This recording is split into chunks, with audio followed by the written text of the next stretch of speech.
Hi மக்களே, வணக்கம். இன்றைக்கி ரெடிமேட் இட்லி தோசை மாவு ரெடி பண்ணி வச்சுருக்கேன். மாவு வீட்லேயே ஏற்கனவே ஒரு வீடியோ போட்டிருக்கேன். அதில் போய் பாருங்கள் மாவு எப்படி ரெடி பண்ணணுன்னு சொல்லிட்டு. அந்த மாவுலேருந்து நான் உங்களுக்கு வீட்டிலே ஈஸியான முறையில் வத்தல் எப்படி செய்யலான்னு சொல்லி பார்ப்போம். அந்த அரிசி மாவில் இப்போ நான் இதில் இந்த டம்ளரில் 1 டம்ளர் மாவு எடுக்க போகிறேன். இதில் உளுந்துலாம் இதிலே கலந்துருக்கு.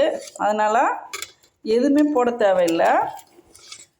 உப்பு இதை தான் போடணும். நம்ம 1 டம்ளர் மாவு எடுத்துக்கலாம். இதில்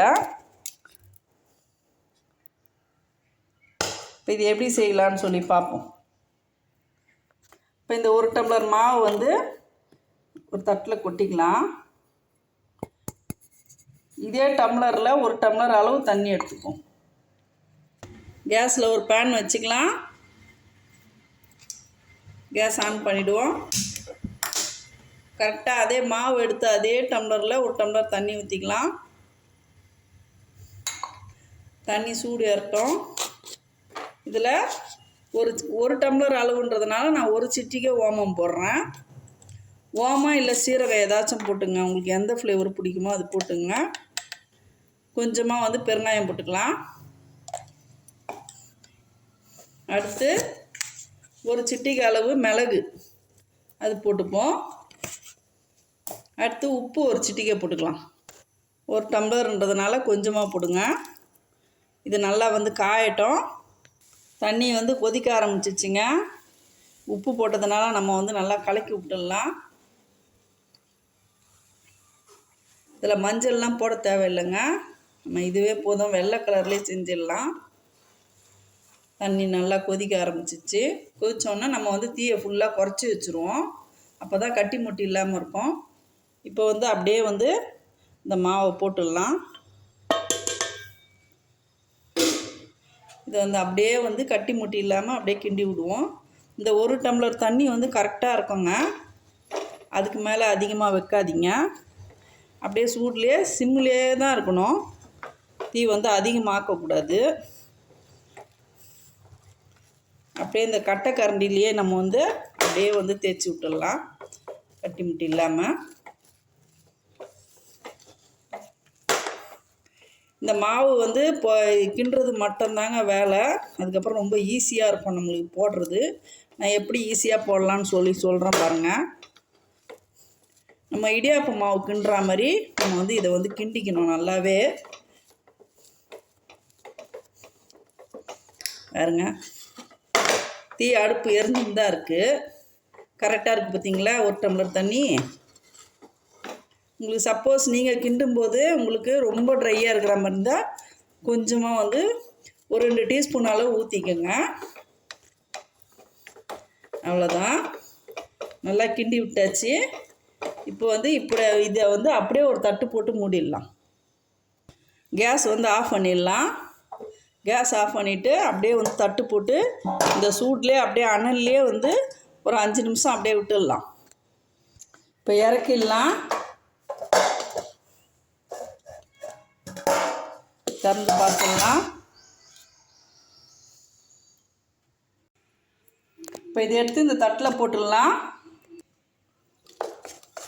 கொஞ்சம் சூடு ஆறட்டும். சூடாக தான் இருக்குது.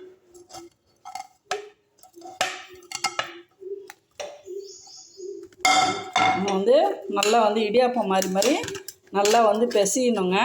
இதில் லைட்டாக கொஞ்சம் எண்ணெய் தடவிக்கலாம் கையில். அவ்வளோதான். கொஞ்சம் கூட ஒட்டாது.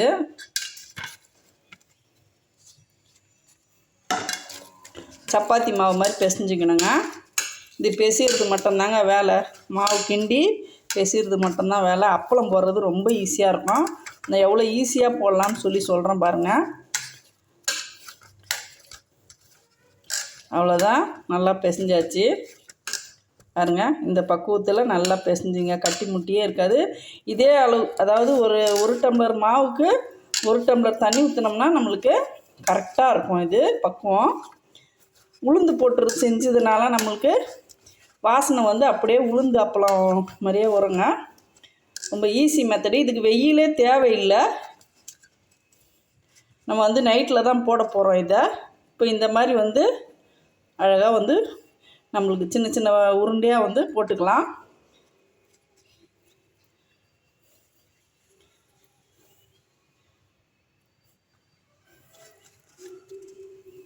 நான் எல்லாத்தையும் உருண்டை பிடிச்சிட்டு உங்களுக்கு காட்டுறேங்க.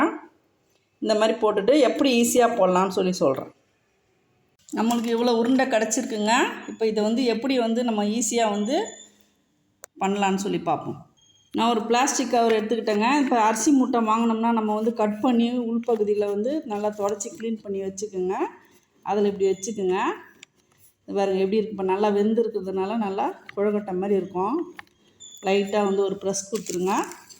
இந்த மாதிரி ஒரு கவர் ஒன்று கட் பண்ணி எடுத்துக்கோங்க. அதில் வந்து இந்த மாதிரி சப்பையாக ஒரு தட்டு, அவ்வளோதான். இப்படி ஒரு அழுத்தம் கொடுத்தோம்னா நம்மளுக்கு ரொம்ப ஈஸியாக இருக்கும். அவ்வளோதான். நம்ம எவ்வளோ வந்து மெலிசாக தட்டினோமோ அவ்வளோ மெலிசாக நம்ம வந்து தட்டிக்கலாம். பிளாஸ்டிக்குன்றதுனால நம்மளுக்கு எடுக்கிறதுக்கு ரொம்ப ஈஸியாக இருக்கும். நான் இதே மாதிரி எல்லாத்தையும் பாருங்கள், இப்படியே கூட எடுக்கலாம். நம்ம அதை பாருங்கள் எவ்வளோ ஈஸியாக வருது பார்த்தீங்களா. இந்த மாதிரி எவ்வளோ மெலிசாக நம்ம தட்டினோமோ கவர் வச்சே கூட நம்ம அழுத்தி விட்டுடலாம். அப்பளம் மெலிசாக வரும் காஞ்ச பிறகு. இதே மாதிரி நான் இன்னொன்று தட்டி காட்டுறேன் பாருங்கள்.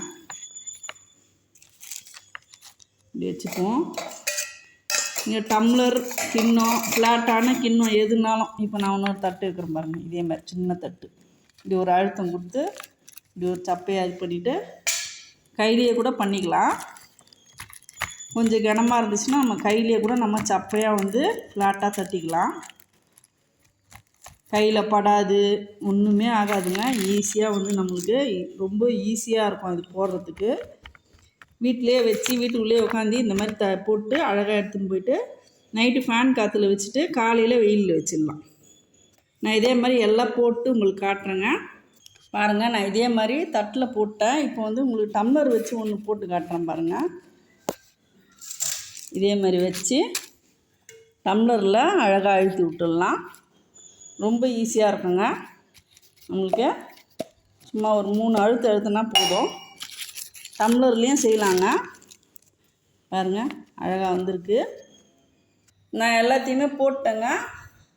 ஒரு 35 பீஸ் வந்திருக்குங்க ஒரு டம்ளருக்கு. எவ்வளோ மெலிசாக உங்களால் அழுத்தம் கொடுக்க முடியுமோ போட்டுருங்க. எனக்கு வந்து டம்ளர் ரொம்ப யூஸ்ஃபுல்லாக இருந்தது. டம்ளர் வச்சு அந்த கவர் வச்சு அழுத்தும்போது ரொம்ப ஈஸியாக இருந்துச்சு எனக்கு போடுறதுக்கு. தட்டை விட எனக்கு டம்ளர் தான் ரொம்ப நம்மளுக்கு வந்து எல்லா இடத்துலையும் நம்ம வந்து இப்படி அழுத்தி விட்றதுக்கு வசதியாக இருந்தது. எவ்வளோ மெலிசாக அழுத்த முடியுமோ இப்படி அழுத்தி விட்டுடலாம். ஒன்றுமே ஆகாது. கீழேயும் வந்து நம்மளுக்கு வந்து ஒட்டவே இல்லை, நல்லாவே வந்திருக்கு சூப்பராக. இப்போ இது எல்லாம் நல்லா காஞ்ச பிறகு உங்களுக்கு காட்டுறேங்க. நீங்கள் வெயில்லையும் வெயில்லவும் வைக்கலாம், வீட்லேயே ஃபேன் காற்றுல வச்சாலும் இது வந்து ஒரே நாளில் காஞ்சிருங்க. அவ்வளோதாங்க. நான் வந்து நைட்டு ஃபேனில் போட்டிருந்தேன். நைட்டு மத்தியானம் எடுத்துகிட்டு ஃபேன்லேயே நல்லா மொடன்னு சூப்பராக காஞ்சிருச்சுங்க. இப்போ வெயிலே வைக்க தேவையில்லை. நம்ம வந்து இப்போ பொரிச்சு பார்த்துடலாம். ஒரு நேற்று அரை நாள், இன்றைக்கி ஒரு நைட்டு 1.5 நாள். நேற்று அரை நாள் ஒரு நைட்டு, அவ்வளோதான். மொத்தம் பார்த்திங்கன்னா 24 ஹவர்ஸில் ஒரு வத்தல் ரெடி ஆகிடுச்சிங்க.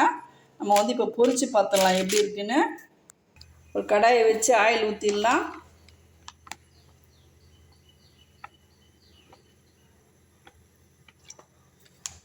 ஆயில் நல்லா சூடு ஏறட்டும். அவ்வளோதாங்க, எண்ணெய் நல்லா காஞ்சிருச்சு. அப்பளம் எடுத்து பொரிச்சு பார்த்துடலாம். ஒரு 5 அப்பளம் போடுவோம்.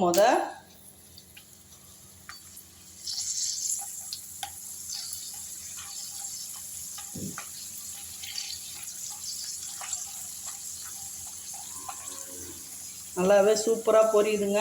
அப்படியே வந்து அந்த உளுந்து அப்பளம் மாதிரியே இருக்குது பார்க்குறதுக்கு. நல்லாவே பொரிஞ்சு வருது. ஒரே நாளில் எப்படி உளுந்து அப்பளம் ஒரே நாளில் வந்து செய்வாங்களோ அதே தாங்க இதுவும். இது வந்து நம்ம வந்து இட்லி தோசைக்கு ரெடி பண்ண ரெடிமேட் மாவுங்க. அதில் நான் வந்து பண்ணியிருக்கேன். ரொம்பவே சூப்பராக வந்திருக்கு. அவ்வளோதான். நம்ம கடையில் வாங்குகிற உளுந்து அப்பளம் எப்படி இருக்குமோ அதே மாதிரியே இருக்குது பாருங்கள்.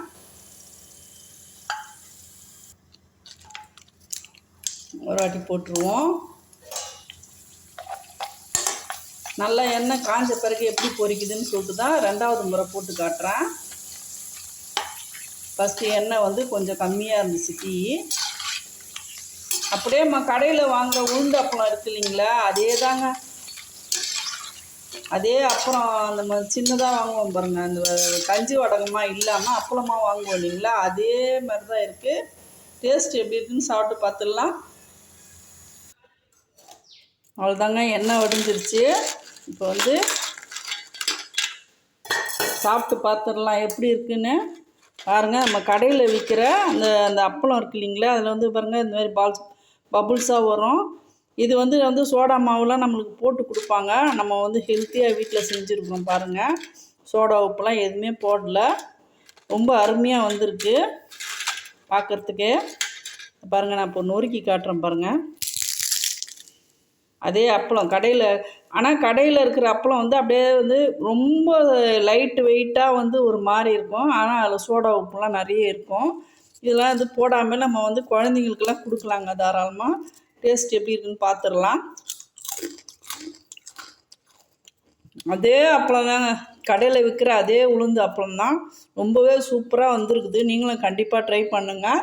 இதில் வந்து ஓமம், மிளகு, காரமாக வந்து நிறைய எதையுமே நான் சேர்க்கல. வெறும் ஓமம், மிளகு, பெருங்காயம் தான் போட்டிருக்கேன்.